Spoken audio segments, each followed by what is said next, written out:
karate chop this desk with my face. She's pretty and she's lying.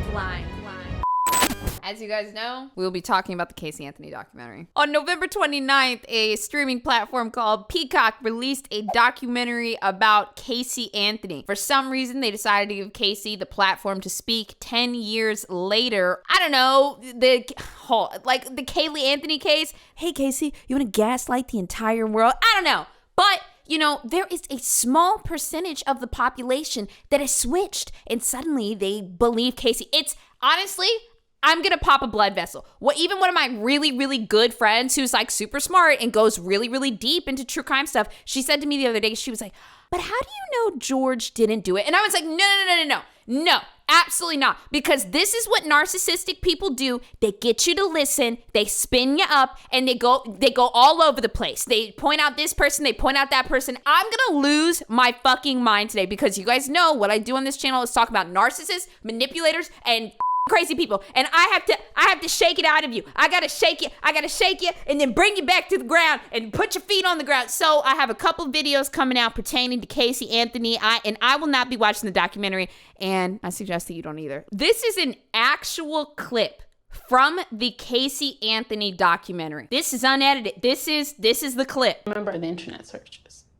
At 2:49, whilst Casey's cell phone is pinging a tower nearest the home, the Anthony's family desktop computer is activated by someone using Casey's password-protected account.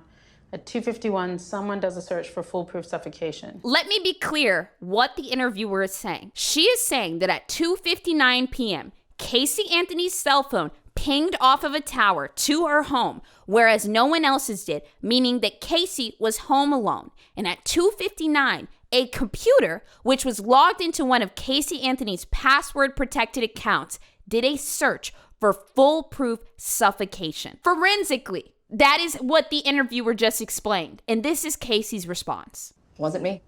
I can tell you that. Everyone had each other's passwords because it was the family computer. Ow! Today is the day that I lose my fucking mind. I'm gonna karate chop this desk with my face. How many of you guys share a computer with your family and all of you have each other's passwords? One in the chat if you share passwords with your mother, your father, your sister. Two in the chat if you're like, no, we like to have a little family privacy around here and we don't share our passwords with each other. Oh my God, I told you guys, I'm gonna lose my mind today. That is what you can expect from the Casey Anthony documentary. So if you enjoy being gaslit, maybe you had a tough childhood, maybe you had a shitty relationship and you want to go back to the good old times and you want to be lied to directly to your face, then please feel free to pull up the documentary. But today, we're going to take a look at what Court TV has to say. I'm Vinny Politan. Thank you for joining us tonight here on Closing Arguments. And I'll apologize off the top if I look a little tired, if I look a little sick. It's because after the show last night, I went home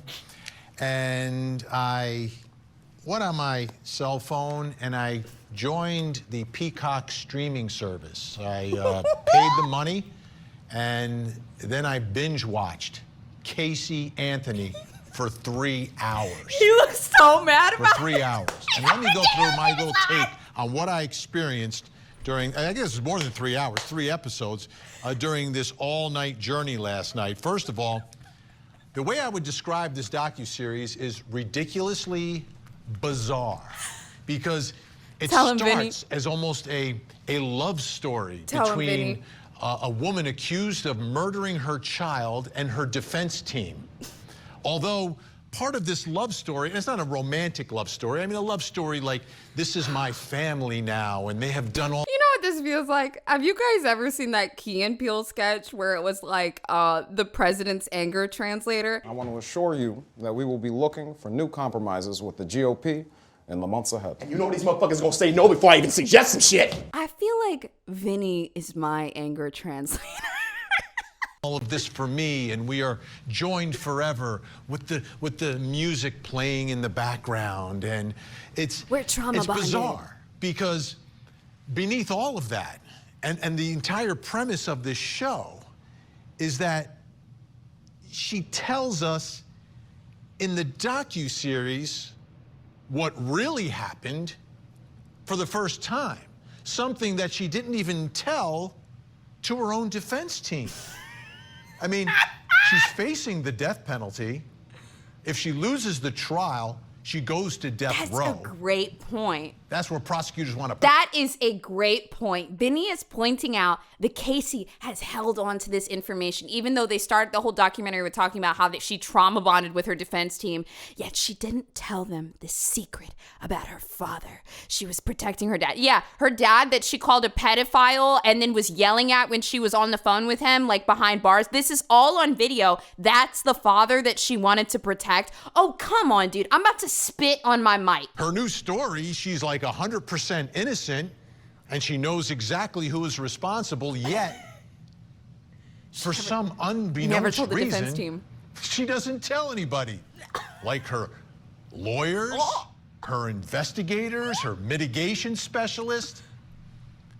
Like, why would you not, if you're 100% innocent, tell the people defending you in your death penalty trial what really happened? Why would you wait till 11 years after the trial and tell it to some producer for Peacock? Oh my God, he is spitting right now. You want to know why Casey didn't tell her defense team 10 years ago? Why? Why? Why? Why? Probably because when they were brainstorming their angle, she did tell them that, and they said, Casey, that's not a good idea. Nobody's gonna buy that. And then Casey is out here 10 years later, and she's like, maybe they were wrong. What she said in this docuseries is that her attorney, Jose Baez, got it wrong. I'll never forget his opening statement. I mean, it changed that trial, turned it on its head. It was powerful, it was effective. But it was very specific about what happened the day that Kaylee died. She drowned in the pool. George retrieved her, screaming at Casey Anthony, "Look at what you did! Your mother will never forgive you." So who lied? Her attorney? Did he lie in a court of law? Or did Casey lie to the public in the Peacock series? Because somebody lied. That's not what she says in the docuseries. Dude, gnarly. That's not what she said. Gnarly. Her story contradicts that. It's unbelievable. It's unbelievable, Like, Vinny. that's what Jose Baez told the jury. And why did he tell the jury? Did he just make it up out of thin air? Or did someone tell him, like maybe his client? What is going on? And you know what's killing me about this? Fucking Rosie O'Donnell being at home and being like,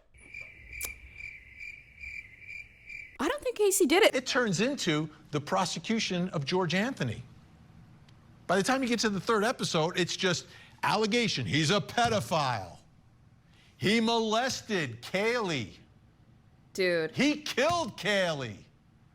He's the murderer. That's the big conclusion here. But she never told anybody before the docuseries. As a matter of fact, we get to see the moment where it's all revealed with her investigator. I think that George went against Casey. He didn't take her side. It started out with him printing shirts saying, "Where's Kaylee?" And that angered Casey, as we heard on her jailhouse phone call. And I think that this is all a part of George's punishment. As you know. But there's a lot more with this. If you There's a lot presented the so-called evidence that George Anthony was a killer to a grand jury, you wouldn't even get an indictment. It'd be laughable. Dude, The I only know! evidence you would have would be the words of Casey Anthony. Imagine hanging your hat on that. That's all it is. That's all it is. It's unreal. So Yes, Vinny was a prosecutor. as I'm watching this, I'm wondering, how many more lies did I just experience in this all-night binge? Oh my God.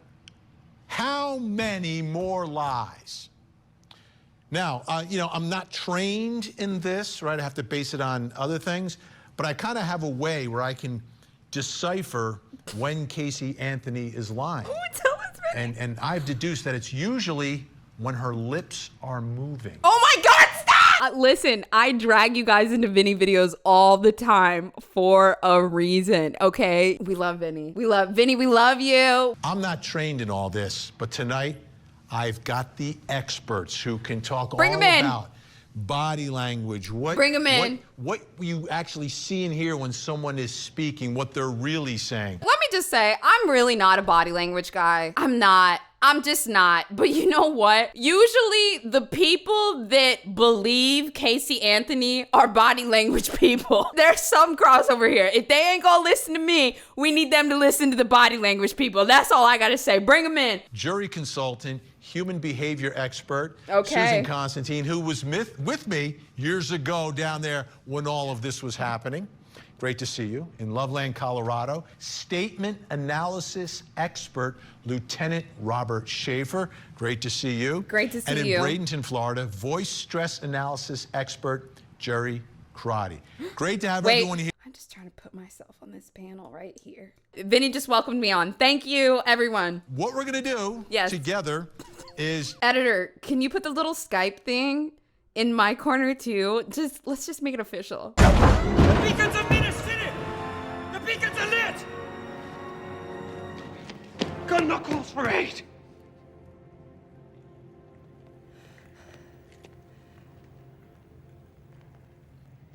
And Rohan will answer. And I know you all watched the entire thing like I did, so you can take your comments beyond that. But let's start with this. In this 3-part series, Casey Anthony says she went to sleep with her daughter next to her, then being awoken by her father asking her where Kaylee was.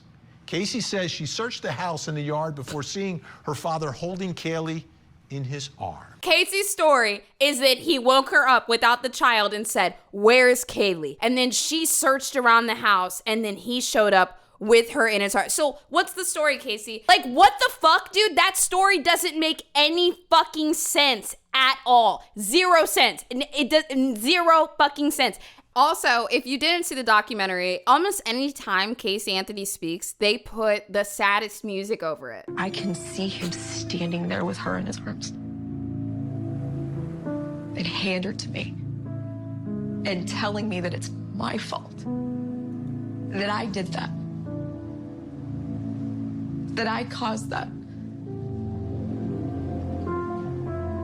And I just collapsed with her in my arms. She was heavy. She was cold.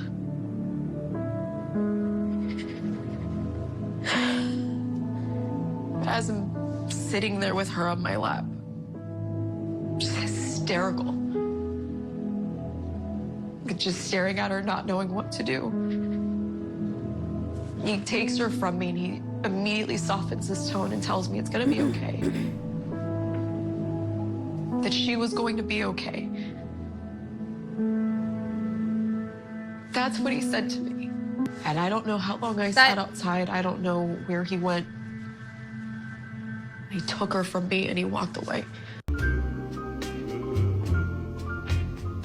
Crazy. Shocking how many clips of Casey Anthony you can just find out partying at bars. A past Casey Anthony video I did on my channel, it was Karen Anthony finally calls 911. If you'll recall, she never called the police for Kaylee. It was her mother that finally called. But years later, Casey Anthony eventually did call the police when somebody at the bar threw a drink on her. Don't call the cops when your child is missing. Call the cops when you feel like somebody disrespected you. Let's get some analysis and reaction. Susan Constantine, go ahead. Yeah, so the first thing I noticed is, and this has been very consistent throughout all 3 of those documentaries, is that there's this enormous amount of anger, scorn, contempt. Disgust was the big one. You know, when you see the nose scrunching up like this, that triad of emotion is often linked with deception. So when we see this, when she's talking about our daughter, she's got this disgust. I want to share something with you. Whoa! When you and I were in that courtroom that day, right? We listened to the entire trial. But when she was talking about when the human decomposition, when they opened up the trunk and that there was this odor of human decomposition, right then, Casey Anthony showed disgust.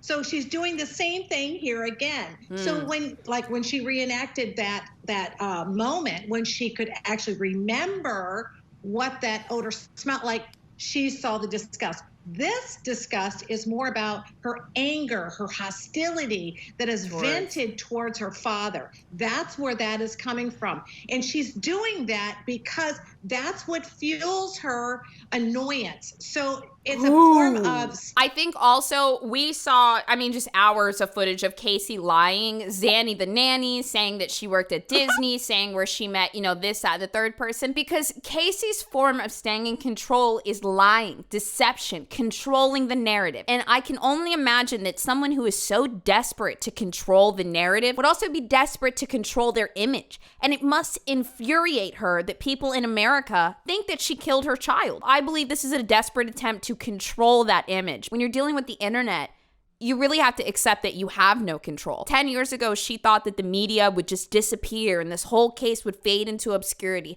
That was definitely possible in the 60s, 70s, and the 80s, but with the internet, you just dig it right back up.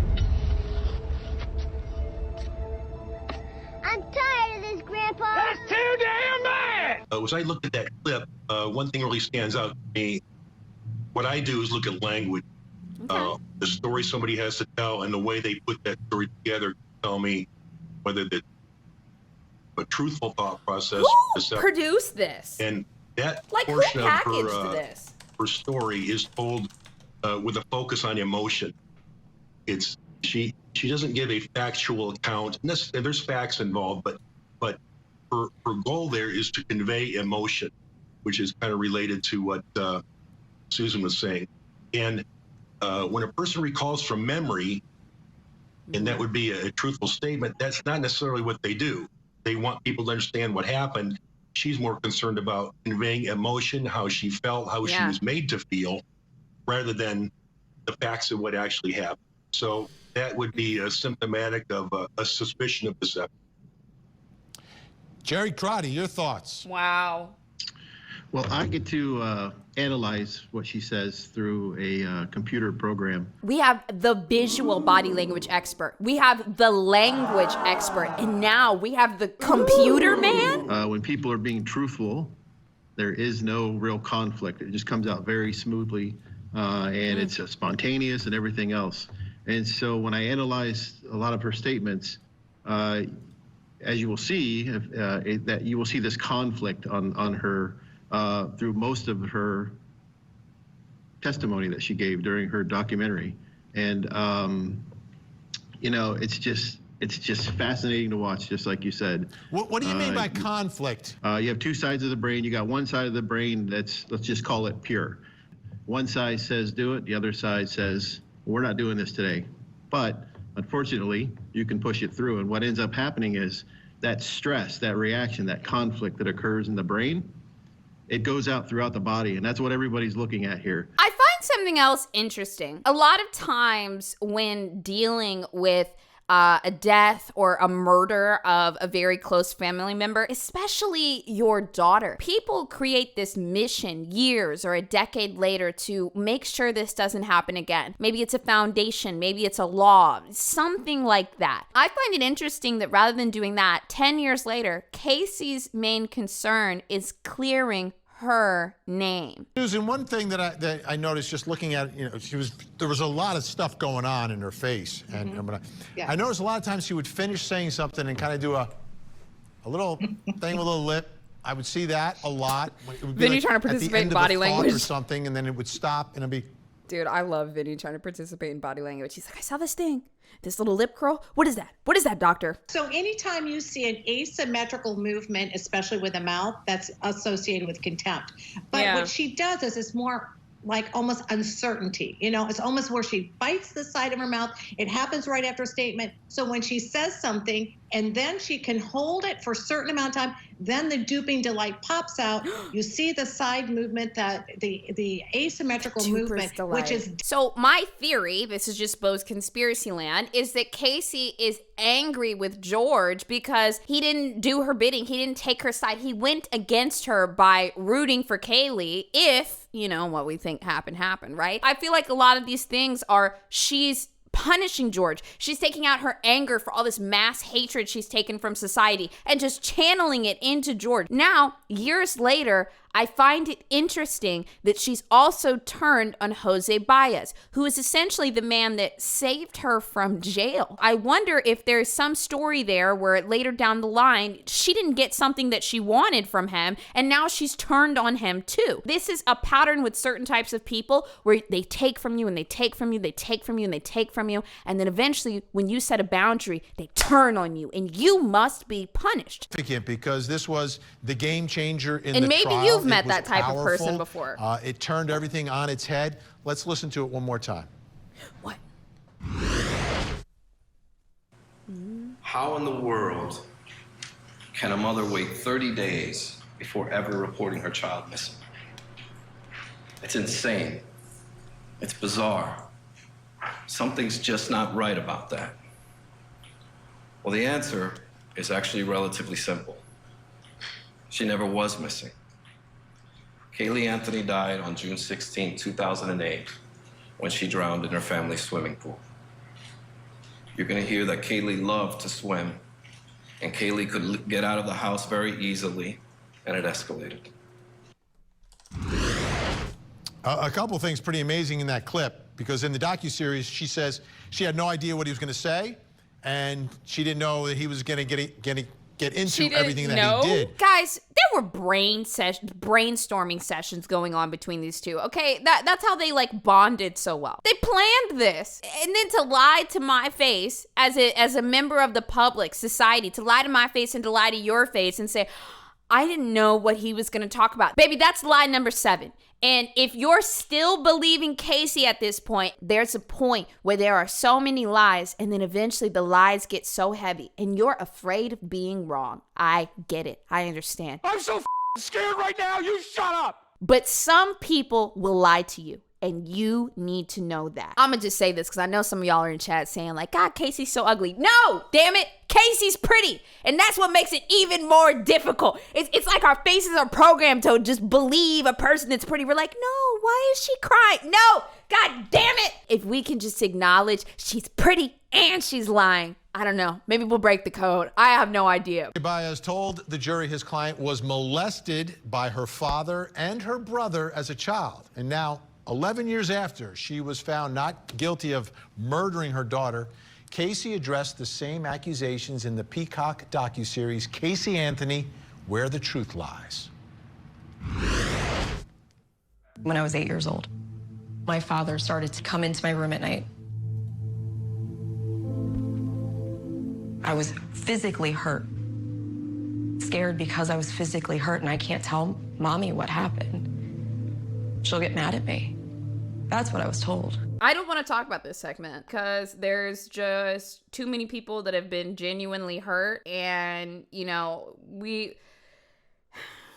I'm gonna just let you listen. With my father, the abuse one day just stopped, just before my 12th birthday. My brother started coming in shortly after I turned 12. And it stopped around the time I turned 15. Wasn't the same thing that happened with my father. My brother never raped me. No, absolutely not. Then what But it what was were you saying happened? close enough where there was a pattern. But you did tell your mom about Lee. I did not.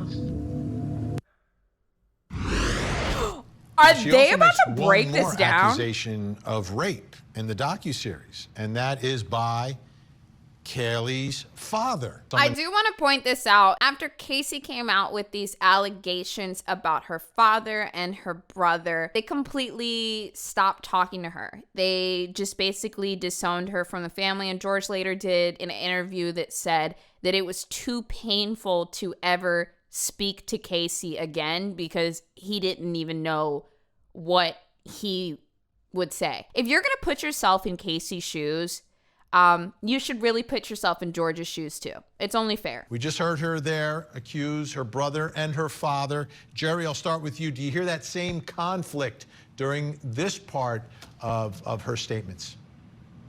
Yes, I was able to run this through the computer to see what came up and to kind of give you an idea what these things look like. You know, whether you think Casey's lying or not, the harm for other victims is when people explain the ways in which she's lying, and then they give that ammunition to other people to basically fire off at people that really are victims.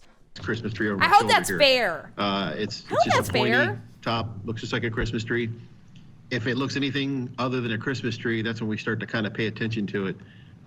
This statement that she made was not very many Christmas trees. There was a lot of stress associated with it, and I want to say that this is a different type of stress. This isn't from, recalling incidents or anything like that. I have examined He said it's a different type of stress. Probably close to 1,000 individuals. And if they have nothing to worry about what they're saying, that information should flow freely from the individual, and there should be no stress created from it. And so, yes, I did see some rather interesting output on that one. Susan, your thoughts about what we just saw? Well, one of the things that stood out to me was there was no eye movement. When we think about Clinton, when he was accusing. I talk about this a lot. Let me see what she says. Let's see what she says. Monica Lewinsky. Her eyes never moved. You would expect for her to, when she's recalling something, your eyes are going to shift. It's going to go back into memory and replay the tape. And Jerry really talks to that really well in our training class. But that was one of the major things that I saw. Again, anger. So you would have expected her to feel shameful, embarrassed, but her eyes were very fixated. There was no rapid eye blinking, which you should have seen because that was a very stressful situation. That would have been more consistent than the staring eyes. All right, we're out of time for tonight, but I just want to go around the horn one time really quickly. At the end of the day, after watching everything and analyzing it, 0 to 10, 10 being the truth, the whole truth, nothing but the truth, 0 being nothing but lies, what's your number? Susan? Wait, what did he say the scale was? Hold on. I'm not even gonna... I was going to ask y'all, but I feel like I know what y'all scale is. Analyzing it. 0 to 10, 10 being the truth, the whole truth, nothing but the truth, 0 being nothing but lies. Okay. What's your number? Susan? 80% of it is lies, 20% truth. Lieutenant Robert Schaefer? Yeah, I would have said 70-30. 70-30? Jerry? I'm going to give you one better than that. I was waiting for her pants to burst into flames. So that's very much, very much it. I could watch Vinny talk about this all day, but let's take a look at Vinny Politan and Ben Chu. I'm Vinny Politan. Thanks for joining us here on Closing Arguments. I have to do it. I have to do it. I've got to do my job, okay? I've got to do my job. I've apologized many times this week already. Okay. I've apologized on social media, but I got to talk about her. Got to talk about Casey Anthony. Because... Do your job, Benny. Because there could potentially be a lawsuit against her. Hear me out. Now, Casey Anthony's attorney, Jose Baez, told the jury that his client, we know who she is, was molested by her father and her brother as a child. And now, 11 years after she was acquitted of murdering her daughter, Casey addressed the same accusations in the Peacock docuseries Casey Anthony, Where the Truth Lies. Casey Anthony refers to a comment her father made at Kaylee's funeral and goes on to suggest that her father is a pedophile. Kaylee Marie Anthony, who not only meant the world to me, but meant the world to my family, and so many of you that never got a chance to actually hug her, smell her hair, smell the sweet sweat when she came in from outside. Are you kidding? To hear her call me JoJo, I missed that kiss on the cheek, that special hug that I tell everyone it's so great to get a hug from someone, but to get a hug from a small child, that gives me energy like you couldn't imagine.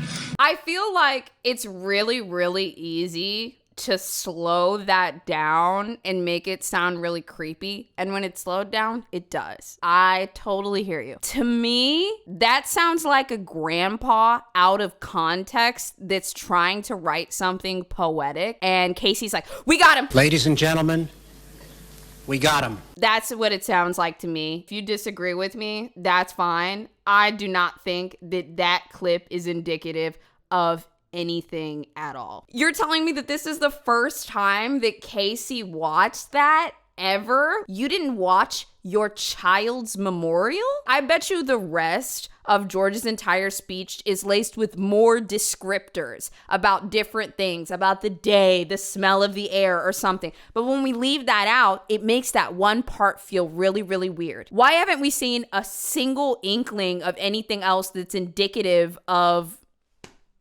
anything else? Nothing else? All I have is an out of context clip from the memorial that sounds like an overly poetic grandpa. I'm not taking it. If you're gonna take it, go ahead, take it, run with it, and run away from me. That's not normal. Casey, shut the fuck up! That is normal.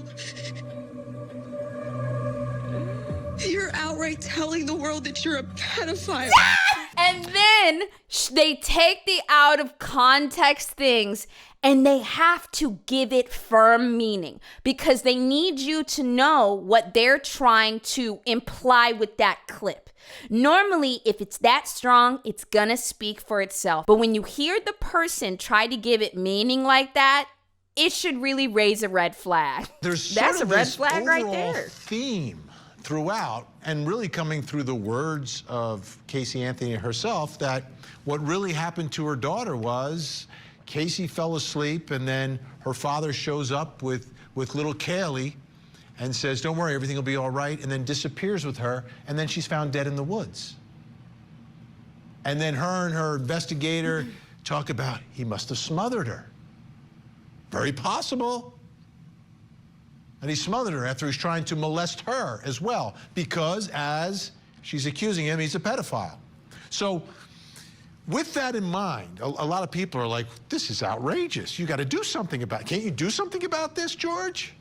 So if it's not true, and I'm starting with this premise, that those allegations are not true, that George Anthony didn't molest and murder his granddaughter, George Anthony didn't molest and rape his daughter. If those things are not true, could George Anthony sue his daughter, Casey Anthony, for defamation? So we were talking about this, and I'm like, well, there's only one way to find out. Do we know anyone who knows anything about defamation cases? Is there someone out there, and we're like, where? We need somebody, we need a heavy hitter. We need someone who could win a big case like that. We need somebody. You know who I'm talking about.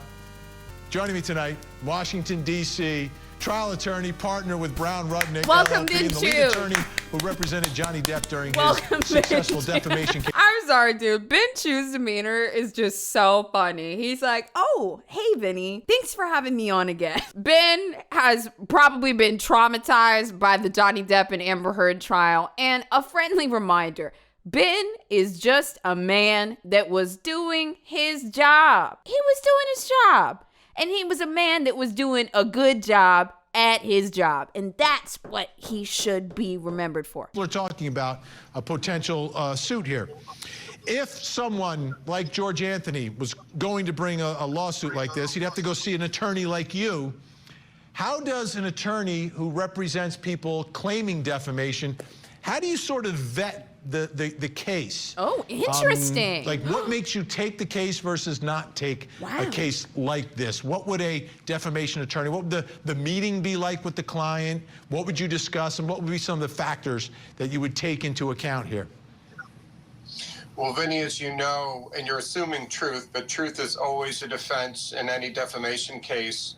So due diligence on that point, i.e. whether the allegations are true, has to be done, and has to be done extensively, more so than in a general commercial case, because the attorney has to be as sure as he or she can be that the allegations are false before he would take the case or advise the client to proceed. And then you go on to other factors. When we look at big celebrity defamation cases, which of course there have been some popping up ever since this trial, it's interesting if it gets passed from attorney to attorney and they don't take it. Once the second attorney doesn't take that case, even for the public, that should put off some alarm bells, right? And then let's say we see the third or fourth attorney that says, all right, I'm going to take this. Well, what did they represent in the past? Is it like Jose Baez, who chose to represent Harvey Weinstein?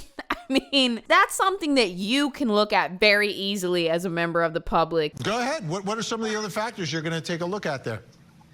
Well, the other factors you would discuss are whether these are allegations of fact or allegations of opinion, which aren't, as you know, allegations of opinion are not actionable. In this case, I think you clear that hurdle because the accusation of being a pederast, it's a pretty clear allegation. It's an allegation of a crime, and it's a crime so heinous in our society, or really any society. I just want to point that out really quick while we're on the subject of attorneys. If you did not know this, Casey Anthony was repped by Jose Baez. Jose Baez later went on to accept the Harvey Weinstein case and represent him. But Jose Baez is such a piece of shit that even Harvey Weinstein fired him and they parted ways and they had problems. Who is this guy? Who is the guy that defended Casey Anthony and got her off these charges? And now Casey has turned on him. It's considered defamation per se. So the damages to the plaintiff, again, under your hypothesis, assuming the falsity of the allegations, this is a particularly heightened form of defamation per se. But there's another factor I think you're going to get at, and I shouldn't anticipate your questions because I'm not that smart. But another factor you always consider, and it was relevant in the Depp case as well, is you consider whether the potential defendant, as a practical matter, would have the means to satisfy any judgment. So let me ask you this. Before we get to the money aspect of it. Okay. How much money do you think George would be entitled to this? If she defamed him 10 years ago, there would be a certain amount of money. But then in the Peacock documentary? And also, can he sue Casey or does he sue Peacock? Hypothetically, the person is a convicted liar, right? Someone who's an admitted liar. Someone who made an entire documentary talking about how she lied. Someone who was convicted in court of lying. Does that come into play as well in evaluating the strength of your case if you're accusing a convicted liar of defamation? Absolutely, Vinny, and I should have said that you consider the credibility and the record of both the plaintiff and the defendant. And in this case, as you point out, though she was acquitted of the murder back in 2011, she was convicted of 4 counts of giving false information to law enforcement. And as a matter, although some statements were made by her counsel, it's very clear that she changed her story about how Kaylee, came to be murdered. It's outrageous. Changed it a bunch of times. This is actually an interesting point. Somebody in chat said, block Kaylee's face out of the pictures. And this is something that I've been thinking about lately with my content, because I do think that children should be protected online. But in this particular case, I also want Kaylee to be remembered as an individual. In this case, guys, I really think that we should be remembering the victim because that's exactly what Casey would want. I think Casey would want Kaylee's face blocked out. Explain to folks how this would go down. We all watched Johnny Depp v. Amber Heard, so if it's George Anthony versus Casey Anthony, we'll talk about Peacock in a moment, but if it's George Anthony versus Casey Anthony facing off, she'd have to testify. And if she's accusing him of being responsible for the death of her daughter, can you put her on the stand and question her about her role potentially in the death of her daughter? Absolutely. Absolutely. You would put her on in deposition, of course, before you put her on a trial, and you would walk her through every false statement that she's made, every contradictory statement. She could always take the fifth. Wait, let me ask you about that. Can she take the fifth if she's been criminally acquitted of the murder? Huh. That's as always, you ask the best question. And if she faces if any further charge would constitute double jeopardy, then George's lawyer could say there's no that she's not entitled to take the Fifth. If you don't understand what they're talking about, I'm in the same boat as you, but I want to listen. Suppose she could make a creative argument about potential perjury convictions, new perjury convictions. But in any event, however she tries to get unwound from that particular axle, I think you would have all of that in the form of testimony. And I think she would just be in a very, very difficult place were she to be a defendant in a defamation case. And my belief, that case would be perhaps even more revealing than the criminal trial was. He's right. If they went through defamation, the discovery process on it would be insane. They would actually be able to deep dive into the past of Casey and George when she was growing up, just everything, talk to friends, family, so much. That would be one of the greatest nightmares for Casey Anthony, because that stuff wasn't going to be admitted into a murder trial. Very broad standard, anything reasonably calculated to lead to the discovery of any Was the admissible Peacock evidence. documentary a mistake? And because these particular defamatory statements go right to the heart of what happened to Kaylee and what allegedly happened to Casey, all of this would be fair game. This would be a disaster for Casey Anthony. And yes, you know, opening up this can of worms by doing this docu-series really would not have been something any attorney would have advised. I literally said that in the beginning of just going through this case. I literally said before, she probably tried to pull this off with her attorneys before, and they said it was a bad idea. Then she meets these producers, they butt her up, and she's like, oh, you know, I think I could get away with this. I really do. One question that has been answered there, I haven't heard it anywhere, is whether or not she got paid. I'm presuming there was some payment either for her interviews, her participation, or some pictures or whatever that she may have provided, but I don't know. She may not have been paid for the whole thing. All right, so let's get back to that other statement where you were talking about money, which is, if an attorney's going to take a case, there's got to be, some way to satisfy a potential judgment. I don't know if she has two nickels to rub together. She may have a few dollars here and there, but nothing substantial. But this was a docuseries that was produced by someone. It was placed onto a streaming service. For a second, I tried to look up who produced this or who packaged this and tried to sell it to Peacock, but all I saw was a 3.8 rating on IMDb. It's pretty low, folks. One in chat if you guys think that this Casey Anthony documentary was a mistake, a massive mistake. 2 in chat if you're like, you know what, I'm glad it happened. Personally, as much as I want to be a 2 because I think that's kind of funny, I'm a 1 because I just wish she would fade away into obscurity. But the best thing that we can do is have people that push back on all the bullshit that she just spewed in there. Who fucking let this happen? If, and again, this is the big if these statements are not true, would they be potential defendants in the case as well? Would it be, who could be on the hook? Oh, yes, that's where you would probably go. And again, assuming that she is judgment proof, which is an assumption, but not an unreasonable one, unless she was paid a lot for this docuseries, then I think you would have to look for a deep pocket. And the deep pocket could be the producers of the docuseries, who could be brought in as defendants. Mooncloud just came to her first time chatter and just said, she looks like a Come on! Why is that so funny? Standards are somewhat different, but yes, I think if you were to proceed on behalf of George, I think you would have to advise George that you would want to be looking potentially at the producers of the docuseries as potential defendants. Oh, and wow. It is a pipe dream of mine, but I don't think it'll happen that if the case is brought, that it's just George versus Casey, and he's doing it not so much for the money, but to clear his name. Yeah. And that would take an incredible sacrifice by attorneys to do that for like free, pretty much, because I don't think, again, she doesn't have any money. But incredible insight on this Friday night. Ben Chu, folks. Thank you, Ben. You know him very well. Thank you, Benny.